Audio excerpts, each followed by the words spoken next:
ఇచ్చిందని పరిశుద్ధ గ్రంథంలో రాయబడింది. నీ ఫలాన్ని నీవు పొందుకోవాలంటే ఆ ప్రవక్త ఆసక్తితో ప్రార్థన చేశాడు. ఆసక్తి గల ప్రార్థన నీ ఆశయాన్ని నెరవేరుస్తుంది. దేవుని నామానికి మహిమ కలుగును గాక.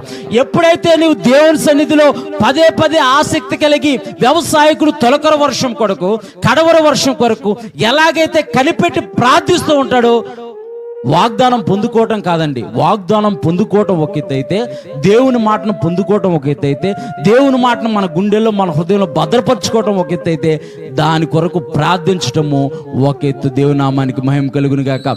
ఎప్పుడైతే దాన్ని మనం పట్టుకొని దేవుని సన్నిధిలో దినదినము ప్రార్థిస్తున్నావో, దేవుడు తప్పకుండా తన దీవులనే వర్షాన్ని మన మీద కుమ్మరిస్తాడు, తన దీవులనే ఆశీర్వచనాన్ని మన మీద కుమ్మరిస్తాడు, తన దీవులనే అద్భుత కార్యాలని మన జీవితాల్లో, మన కుటుంబాల జీవితాల్లో, మన బిడ్డల జీవితాల్లో, మన సంఘంలో చేస్తాడు. దేవుని నామానికి మహిమ కలుగును గాక.